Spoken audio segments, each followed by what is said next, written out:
Hello दोस्तों, स्वागत है आप सभी का हमारे यूट्यूब चैनल स्टडी विद जीवन में। तो आज काफ़ी लंबे समय के बाद यूकेपीएससी से रिलेटेड अपडेट लेकर आए हैं।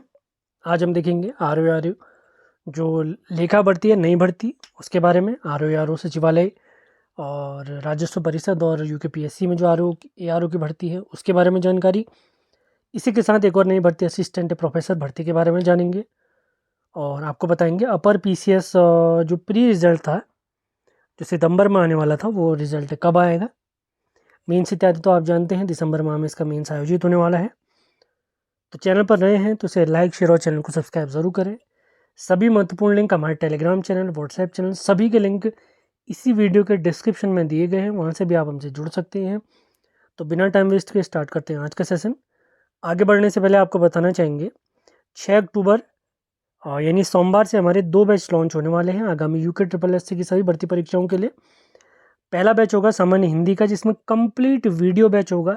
सिलेबस की स्टार्टिंग से एंड तक के सभी टॉपिक आपको बहुत बेहतरीन तरीके से पढ़ाए जाएंगे, जिसमें 3 वीडियो आपको डेमो के तौर पे मुहैया कराए जाएंगे। यदि बैच से जुड़ना चाहते हैं तो आप हमारे नंबर 7895127508 पर संपर्क कर सकते हैं। बैच 30 नवंबर तक समाप्त हो जाएगा। इसकी वैलिडिटी 31 दिसंबर तक की रहेगी। दूसरा बैच जो हमारा लॉन्च हो रहा है, आप सभी को ध्यान होगा, UKSSC की सभी भर्ती परीक्षाओं के लिए उत्तराखंड की जो सबसे महत्वपूर्ण पुस्तकें हैं, जिसमें सबसे पहला आता है हमारा BS निकी की बुक और दूसरी आती है परीक्षावाणी। तो उन दोनों बुक्स के टॉपिक वाइज मिक्स नोट्स का जो बैच है वो लॉन्च हो रहा है हमारा 6 अक्टूबर से। यह बैच 6 अक्टूबर से यानी सोमवार से स्टार्ट होगा। 15 सितंबर को यह बैच समाप्त होगा। यदि बैच से आप जुड़ना चाहते हैं तो इस नंबर पर संपर्क कर सकते हैं। बैच की फ़ीस, हिंदी के बैच की फ़ीस है 249, जो कि कंप्लीट वीडियो बैच होगा। और परीक्षावाणी और जो हमारा BS नेगी के नोट्स वाली सीरीज़ है, उसका जो कॉस्ट होगी वो होगी 299। आपको PDF आपके व्हाट्सएप पर ही मुहैया कराई जाएगी। यदि इन बैच से जुड़ना चाहते हैं तो आप इसी नंबर पर संपर्क कर सकते हैं। तो बिना टाइम वेस्ट किए स्टार्ट करते हैं आज का सेशन। तो सबसे पहले हम बात करेंगे अपर PCS प्री का रिजल्ट। तो इसका जो प्री का रिजल्ट है वो इसी माह अक्टूबर में आपको देखने को मिलेगा।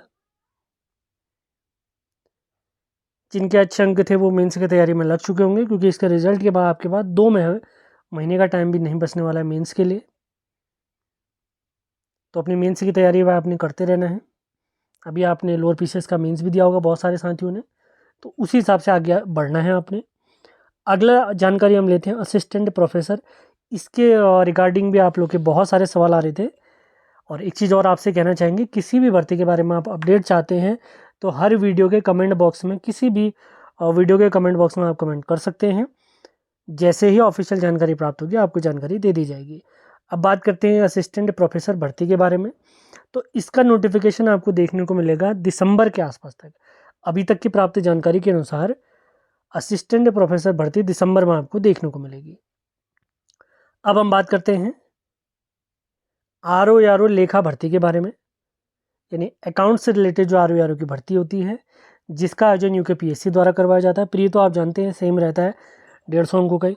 प्री अगर मैं बात करूँ लोअर PCS, RO इत्यादि, इन सभी के प्री हैं बिल्कुल सेम। तो RO लेखा भर्ती की अगर मैं बात करता हूँ, अभी हमें इसके पदों की जानकारी प्राप्त हुई है। तो इसमें कुल पदों की संख्या वर्तमान समय में है 31।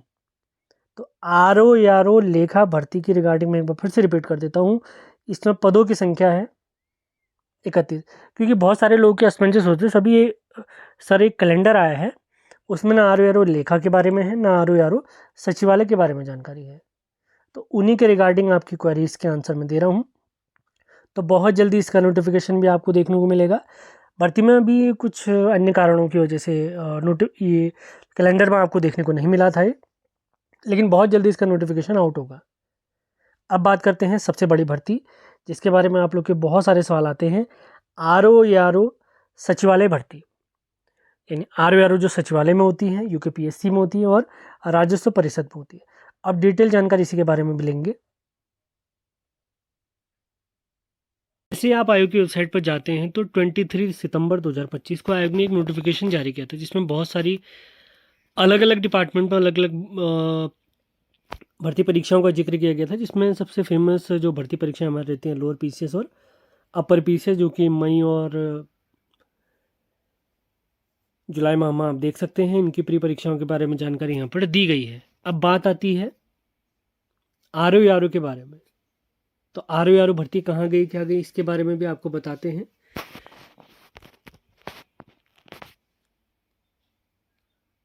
तो सबसे पहले हम जान लेते हैं किस कारण से, आखिर कारण क्या है जिस वजह से ये भर्ती नोटिफिकेशन नहीं देखने को मिलेगा अभी। तो सबसे पहले तो जो प्रीवियस भर्ती परीक्षा है उसका कंप्लीट, ये मान के चले, ज्वाइनिंग अभी हो नहीं पाई है। लगभग हफ्ता 10 दिन के अंतर्गत सचिवालय के जो आरओ में सिलेक्टेड स्टूडेंट हैं उनकी ज्वाइनिंग बहुत जल्द होने वाली है, जो 2023 की भर्ती थी। लोक सेवा आयोग के तो आरओ को पहले ही ज्वाइनिंग प्राप्त हो चुकी थी, लेकिन सचिवालय के आरओ को ज्वाइनिंग प्राप्त नहीं हो पाई थी। आप लोग को पता होगा, आयोग ने जब इसका एक रिजल्ट, पहला रिजल्ट जारी किया था, फाइनल रिजल्ट जारी किया था, तो उसमें क्या हुआ था, कुछ दिनों बाद आयोग ने उस रिजल्ट को कैंसिल करके एक नया रिजल्ट जारी किया था, जिस वजह से क्या हो रहा था, 4 लोग बाहर हो गए थे। तो उन्हीं 4 लोगों ने एक केस फाइल किया था। तो अभी उनका केस रनिंग है। उनके लिए उनके यानी जिस वर्ग से भी आते हैं उस आधार पर 4 पोस्ट छोड़ के बचे हुए जो भी स्टूडेंट है सभी को ज्वाइनिंग दे दी जाएगी। तो तुरंत नया नोटिफिकेशन देखने को मिल सकता है। इसी के साथ दूसरा रीज़न क्या है जो नोटिफिकेशन जारी नहीं हुआ है, तो आरक्षण का जो रोस्टर रहता है, जिस आधार पर अलग अलग वर्ग यानी SC ST OBC EWS और जनरल के जो पोस्ट निर्धारित की जाती हैं, वह रोस्टर निर्धारित न होने के कारण जो नोटिफिकेशन आयोग के पास था वह एक बार फिर से शासन स्तर को भेज दिया गया है। तो आरक्षण संबंधी जैसे ही मामला सुलझेगा तुरंत आपको नोटिफिकेशन देखने को मिल जाएगा। अब बात करते हैं सिलेबस इत्यादि की और योग्यता इत्यादि की। तो समीक्षा अधिकारी की अगर मैं बात करता हूँ, आरओ की अगर मैं बात करता हूँ, तो लेवल आप देख सकते हैं, लेवल 8 है और ग्रेड पे 4800। इसमें अगर शैक्षिक योग्यता की अगर हम बात करते हैं तो आपका किसी भी विश्वविद्यालय से, मान्यता प्राप्त विश्वविद्यालय से स्नातक होना चाहिए। और कंप्यूटर इत्यादि ज्ञान तो यहाँ पर मांगा जाता है, वो तो प्रैक्टिकल टेस्ट रहता है मेंस होने के बाद। इसी के साथ सहायक समीक्षा अधिकारी में अगर देखते हैं तो ये पोस्ट जो है लेवल 7 की पोस्ट है। सेम इसमें भी वही क्राइटेरिया है, आपका ग्रेजुएशन कंप्लीट होना चाहिए, आयु आपकी 42 से अधिक नहीं होनी चाहिए। इसके अलावा इसमें सबसे पहले आयोजित की जाती है UKPSC यूजुअली जो जनरल एग्जाम अपने कराता है उसमें एक प्री परीक्षा आयोजित की जाती है, जिसमें 150 अंकों की 150 प्रश्नों के साथ एक परीक्षा होती है, 2 घंटे की परीक्षा होती है, जिसमें 50 अंकों की रीजनिंग रहती है। तो रीजनिंग आपकी अच्छी नहीं है तो रीजनिंग ज़रूर पढ़ें। 50 अंकों की लगभग आपको देखने को मिलेगी उत्तराखंड और उत्तराखंड करंट अफेयर्स। इसके अलावा 50 अंकों का आपको GS और राष्ट्रीय अंतर्राष्ट्रीय करंट अफेयर्स देखने को मिलेगा। मेंस परीक्षा की अगर हम बात करता हूँ तो इसमें आपको टोटल 3 पेपर देखने को मिलेंगे। सबसे पहले सामान्य अध्ययन का ऑब्जेक्टिव बेस्ड ये पेपर होता है, ये रिटर्न बेस्ड नहीं होता है। 200 अंकों की MCQ बेस्ड GS की परीक्षा होगी, 3 घंटे की परीक्षा होती है। इसके अलावा दूसरा एग्जाम होता है हिंदी संरचना का, ड्राफ्टिंग का। इसमें 5 प्रश्न होते हैं, 3 घंटे का समय यहाँ पर भी होता है और 100 अंकों की परीक्षा होती है। तीसरा एग्जाम होता है इसमें निबंध का, जिसमें 3 प्रश्न पूछे जाते हैं, 100 अंकों के, टोटल 3 घंटे का इसमें टाइम होता है।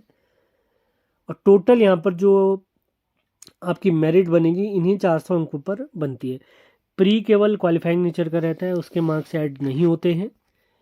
इसके बाद आयोजित की जाती है प्रैक्टिकल टेस्ट यानी प्रयोगात्मक टेस्ट, जिसमें होता है कंप्यूटर का आधारभूत ज्ञान परीक्षा इसमें होती है, बहुत बेसिक सा टेस्ट रहता है। और इसमें टाइपिंग परीक्षा रहती है, अर्हकारी, दोनों क्वालिफाइंग नेचर के हैं।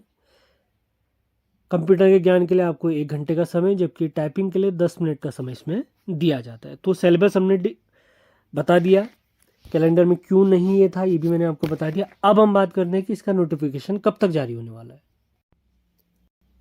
तो जैसे ही आरक्षण का मामला आयोग स्तर सरकार के स्तर पर समाप्त होता है, जैसे आप आज के अखबार के हेडिंग में देख सकते हैं, मुख्यमंत्री जी ने कहा है कि हमारी मेन प्राथमिकता ये है कि जल्द से जल्द भर्ती परीक्षाएं पारदर्शी तरीके से कंप्लीट कराई जाएं। और इसी बीच आप लोग जानते हैं पेपर लीक कांड जो हुआ था स्नातक स्तरीय भर्ती परीक्षा में, उसके लिए भी सरकार ने SIT का गठन कर दिया है। हम उम्मीद करते हैं कि SIT निष्पक्ष होकर छात्र हित में फैसला सुनाएंगे। तो नोटिफिकेशन की अगर मैं बात करता हूँ तो इसका नोटिफिकेशन आपको देखने को मिल सकता है जैसे ही आरक्षण का मामला समाप्त होता है। तो नवंबर एंड से दिसंबर के आसपास, जैसे पिछले वीडियोस में आपको बता चुका हूँ, नवंबर से दिसंबर के बीच में नई आरओ भर्ती परीक्षा आपको देखने को मिल सकती है। अब बात करते हैं पदों की संख्या, टोटल पद कितने हैं। अब ये मान के चलिए जुलाई 2025 तक की ये जानकारी आपको दी जा रही है, जिसमें अगर आपको मैं बताऊं आरओ की जो पोस्ट आती हैं 3 अलग अलग डिपार्टमेंट में आती है। सबसे पहले एक तो हमारे सचिवालय में आती है, इसी के साथ यूकेपीएससी में आती है और राजस्व परिषद कार्यालय में आरओ की पोस्ट आपको देखने को मिलती है। तो जुलाई 2025 तक की स्थिति से आपको अवगत अगर कराते हैं, वैसे भी नोटिफिकेशन दिसंबर के आसपास तक आपको देखने को मिलेगा, तो ये पदों की संख्या बढ़ने वाली है। तो सचिवालय में आरओ के पद रहने वाले हैं, अभी जो स्थिति है 75 पोस्ट हैं। लोक सेवा आयोग में आरओ के जो पद हैं उनकी संख्या 15 है, जुलाई 2025 तक की स्थिति है। राजस्व परिषद कार्यालय की अगर मैं बात करता हूँ तो 10 पोस्ट यहाँ पर भी, यानी टोटल पद अभी अगर मैं बात करता हूँ तो 100 पद यहाँ पर है, जुलाई 2025 तक की स्थिति है। आरक्षण का मामला सुलझ जाता है, सब कुछ ठीक ठाक रहता है तो 150 से अधिक पदों पर आपको ये भर्ती ज़रूर देखने को मिलेगी। पदों की संख्या और आरक्षण रिलेटेड जो भी मामला है, जैसे ये मामले सुलझते हैं, कोई अन्य जानकारी हमें प्राप्त होती है तो आपको बता दिया जाएगा। किसी अन्य भर्ती परीक्षा से रिलेटेड आप लोग के कोई सवाल हैं तो कमेंट बॉक्स ओपन है, आप वहाँ हमें मैसेज कर सकते हैं। इसके अलावा जो राज्य स्तर में पेपर लीक के लिए आप लोग जानते हैं, देहरादून में, हमारे पिथौरागढ़ में, चंपावत में, हल्द्वानी में, अन्य अदर जिलों में भी क्या है, अलग अलग जगहों पे आंदोलन किए जा रहे हैं। तो शांतिपूर्ण तरीके से आप लोगों ने उनमें भाग लेना है। अगर आप फिजिकली वहाँ पर प्रेजेंट नहीं रह पाते हैं तो आप सोशल मीडिया के माध्यम से भी सही जायज़ मांगों को प्रसारित कर सकते हैं। अपने स्टेटस के माध्यम से अपने दोस्तों को बताकर, अपने जितने भी साथी हैं उनको बताकर इस आंदोलन की जानकारी दे सकते हैं। इससे क्या होगा, सरकार पर भी दबाव आएगा कि वो पारदर्शी तरीके से इस मामले की जांच करे और आगामी जो भर्ती परीक्षा होने वाली है उनको भी सही तरीके से आयोजित कराया जा सके। तो जिस माध्यम से भी हो सके, भले आप फिजिकली वहाँ अवेलेबल रह सकते हैं, प्रोटेस्ट में भाग ले सकते हैं तो वहाँ लीजिए। हर जिले में अलग अलग तरीके से अपने अपने तरीके से अनशन किए जा रहे हैं, तो आप जैसे हो सके इस आंदोलन को आगे बढ़ाने पर फोकस करें और अपनी पढ़ाई ज़रूर करते रहें। बिना पढ़े तो कुछ होने वाला नहीं है, पढ़ना भी बहुत ज़्यादा ज़रूरी है। तो इसी के साथ आज का सेशन समाप्त करते हैं, मिलते हैं अगले वीडियो में। धन्यवाद।